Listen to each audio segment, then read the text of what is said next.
Hi, welcome to another episode of GMU Talk Exchange. So basically, this is a series where we communicate with educators pan-India and take their valuable insights. So today we have with us Professor Suman Chatterjee. He is currently the registrar for Sister Nivedita University. Thank you, sir. Thank you for your valuable time. So we all know that Sister Nivedita University started in 2018, but in a span of few years, it is now considered as one of the best universities pan-India. So if you could just help us go through the journey, revive the journey so that our viewers can also understand. Yeah, so what exactly happened was 2018 was the 150th, in fact 2017 was the 150th birth anniversary of Sister Nivedita. Achha, okay. And the government wanted to establish a university and dedicate it to in the name of Sister Nivedita, and that's how everything started. Basically, it's the newest university of Techno India Group. So, in a nutshell, what you can say is the best of the best things of Techno India Group has been focused, or the best of the best experiences of Techno India Group has been carried here to Sister Nivedita University, and that's how Sister Nivedita University started in the year 2018. While we started the year 2018, the number of students were approximately 251. Okay. So in the year 2023, where we are right now, we are approximately 7,500. Okay, that's huge. There are a lot of faculty members and quite number of programs, departments, and well, thank you for appreciating the efforts of it's a teamwork, like Obviously, sir. everything has matched, especially when we say that the faculty members, the students, the quality of the students. In fact, we have here faculty of the students. In fact, we have here the administrative officers also. But if you want to know from me the success story, or where would we consider that we had success, as I mentioned that. It's a long experience of Techno India Group, these 40-45 years where we were there in the industry of education. We knew that while we are doing a university in the year 2017-18, we need to carry the best of the best things that we experienced in our long journey of Techno India Group. We understood that in today's world, if a university has to be there, it has to be digitally enabled or technologically Obviously. So from day one, we in fact started like that. So it's now one of the most digitally enabled university. If you consider the student life cycle management here, starting from the administrative part, or even if you consider the learning management system, everything is digital here. If you recall, in the year 2020, while we were in the month of March, while we were very new to the word called COVID and this pandemic. Obviously, sir. So, at that point of time, we were at the brink of some revolution, and that revolution was digital. Obviously. But it was a lot of struggle at that point of time if you consider the institutions, the students, the faculty members. They did a lot. In fact, from maybe around 20th of March, everything was virtual. So all of a sudden things started, the learning started virtual. So they were having this various virtual medias on which the classes used to happen. Now, Sister Nivedita University from the year 2018 had established its learning management system, which in fact had all the features, like for example, if I'm a teacher, I would like to share my resources. Now resources are like video lectures, like the content, the digital content, or maybe quiz, the assignments. So everything was being shared on the digital platform, including um, the virtual classes that could taken on that platform. So basically, it was a seamless kind of a transition for Sister Nivedita University because students were already doing it. In fact, if you recall that in those days, Sister Nivedita University practically helped other institutions free of cost to use our facilities, and we also helped several government institutions to adopt the kind of learning management system that they and their students would require. So that was one part. So why we say this, we say that Sister Nivedita University is right now one of the fastest growing and technologically enabled university. On the other hand, we could understand that one of the major things that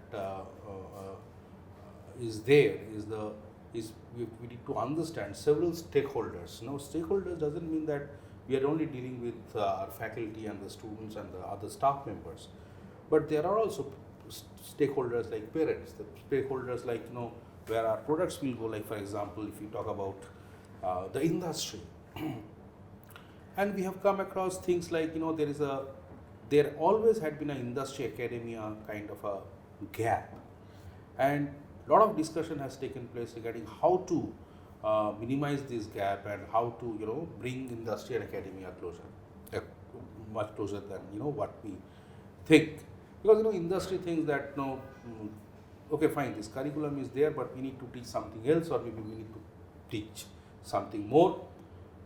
And the academia also have their own agenda, like these things should be in the curriculum.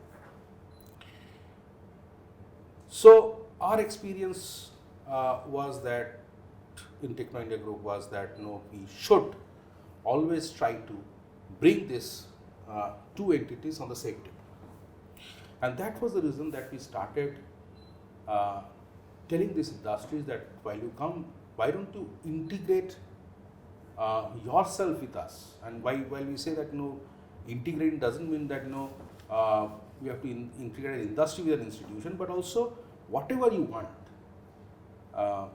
we can do that. I mean, sir, for example, let the industry have a very important role in designing the curriculum rather than academia designing the curriculum.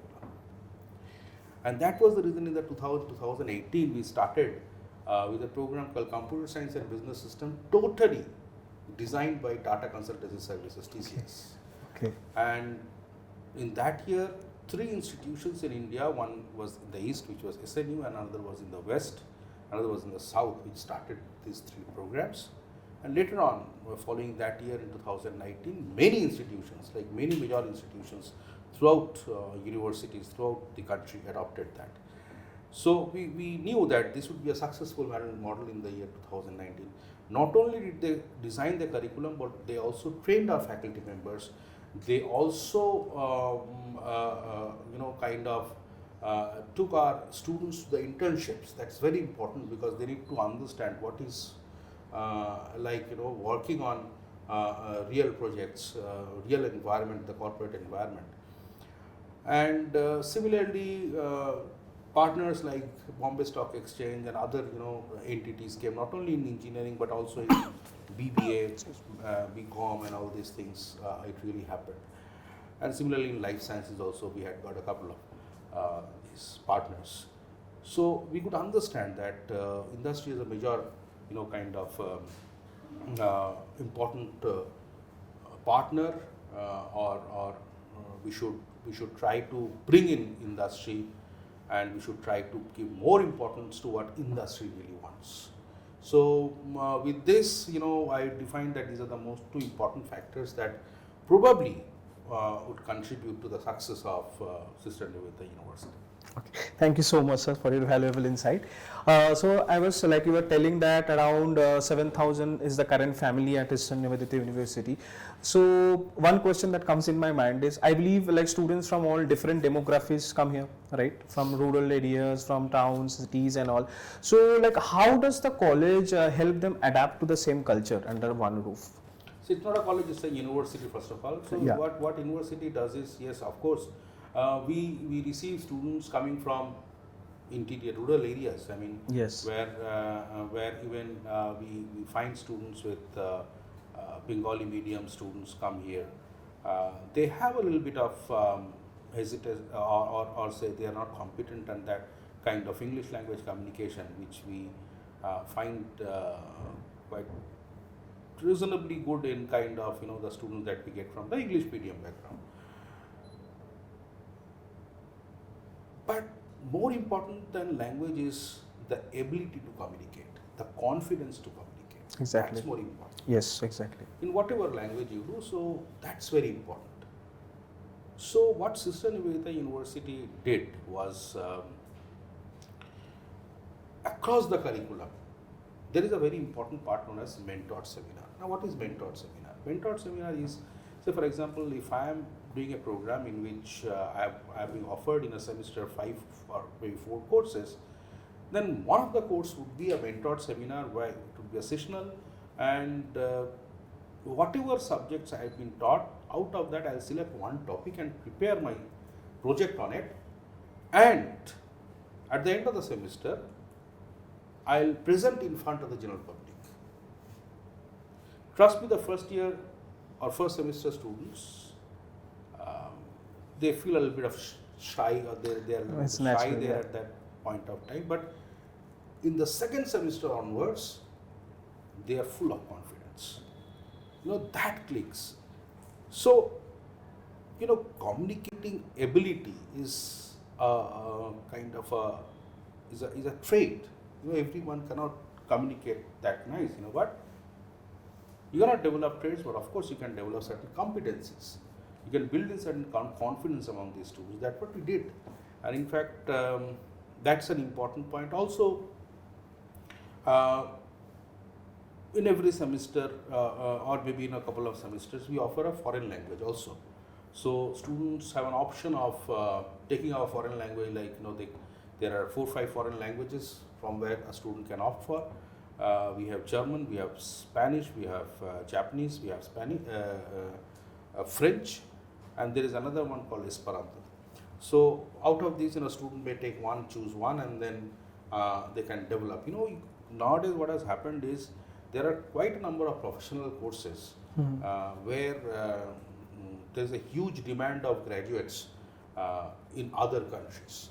And they say that while a student is being equipped with this kind of foreign languages, and they give a kind of, they qualify in those kind of examinations, they are offered jobs in those countries. So that is the, where English is not required, like, TOEFL or something like that is not required. So for example, in Japan, the huge demand of nursing students or paramedics, and there are a couple of more courses, agriculturists, so those are required. So, so this helps. So this would be, I suppose, the answer to your question. Yes, sir, exactly. Thank you so much. Okay, so we got a lot of information from you, sir. So I'll just help, I'll ask you to elaborate a little bit about the placement opportunities, sir, if you could just make us understand. See, while we are sitting here giving this interview, this year there's a 200 companies lined up to be coming to campus. Okay. So you can understand this place has been developed as one of the global hub of placements for Techno India Group. You have visited the second floor where we have a huge facility for them, and in fact companies do really want a huge facility where they can bring in a huge pool. From there they can select. So that's what we have tried to do. So infrastructure wise, yes, we have done like that. Of course, building infrastructure doesn't mean that you would have some good placements. You have to train your people, you have to give all the competencies to the students so that the students are able to crack those campuses. Of course, to say for example, our students, one of the students I'll mention, Okay. Anurag Biswas, he is from the year, I suppose, 2018, the first batch. Okay. He was selected, he was in the program known as Computer Science and Business Systems, one of the Acha. most coveted program. And he was selected in Amazon with a huge pay package of more than 32 lakhs. So similarly, if you say that, sir, why only computer science? Of course, there are students from BCom, say Shohar Sekhar, Okay. and even from who was selected in Honest and Young. I can name a few. Ishika Mukhopadhyay, also from BBA. Okay. So also from BSc, Acha. we have Prabhu Shakti Nayak, and also from mass communication and journalism, we have got quite a successful placements. And success doesn't come in a day. Obviously. If you want to have a success with our students or train them, in order to make them industry ready, there should be an acceptance from the industry, because ultimately the industry, who is the taker of the student, should accept that they are industry ready. We can say that our students are industry ready, but that doesn't sufficiently mean Obviously. that those students will be accepted by the industry. Yes, of course, by all your best wishes, by God's grace, the university has developed its own curriculum, develops its own training methodology, given the best of the best facilities to the students, so that they had been equipped and successfully they had been placed in the top companies across the globe. Okay, thank you so much, sir. So we have talked a lot about education, placement opportunities. One thing our students will surely like to know. So if you could just help us understand about the campus life, like apart from academics, what all extra co-curricular activities do you promote? A little bit about the campus life, if you could just help us understand. What happens is, in Bengal, what we see is, in 12 months we have 13 festivals. What we Yes. call in Bengali is Baro Mashe Tero Purban, right, so right. here we have in 12 months almost like 50 to 60 festivals. So almost there is a program. So it's a vibrant campus life. Students really do enjoy their campus life.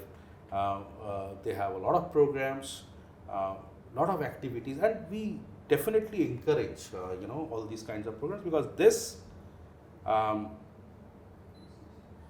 is required in order to flourish, or in order to give those kind of things which a kid really would require, and when he goes out. Simply education, simply giving a classroom education doesn't actually make a student that strong, or that because these things are required at the end of the day. And apart from that, whatever seminars, conferences, whatever the workshops or academic classes, they do have a lot of cultural and lot of sports activities. Very recently, one of our students have won the world gold medal in this taekwondo. Okay. So that was a huge achievement for us, Yes. and we immensely give importance on that sports field as well. So more or less we try to give the most facilities that a student would require at the campus, and the facilities that would make their campus life a beautiful one. Okay, thank you so much. I won't take much time of yours, sir. Before we end, I would just ask you what are your views regarding GetMyUni? Yeah, definitely positive views are there, because we had been working with you. See, digital presence is something which is very important for the academic institutions, and for masses to understand as what is happening in these institutions, when they not only during the time of admission, but also the parents, the students, they want to understand as what is there as an offer from the institutions, that or what is there for them to choose that institution. So that's what. Yes, sir. Okay, thank you so much, sir. So any advice for the viewers, for the students who are exploring opportunities, who are looking for colleges, institutes, universities, any advice for them? Almost like we are in the midst of this counseling, this admission time, and Sister Nivedita University offers a lot of programs starting from science, technology, management, law, pharmacy. When we talk about science or humanities, social sciences, media, or maybe hotel management. Apart from that, we also do have programs on, say, fine arts. We also do have programs on performing arts. Okay. So there are a lot of things that a student can choose from. So please go through the website, see the kind of programs that you require. Okay. Okay. Then Thank you. okay. Thank you, guys. Thank you. Thank you for staying with us. Okay. Stay tuned for more updates. Thank you. Signing off for today. Bye.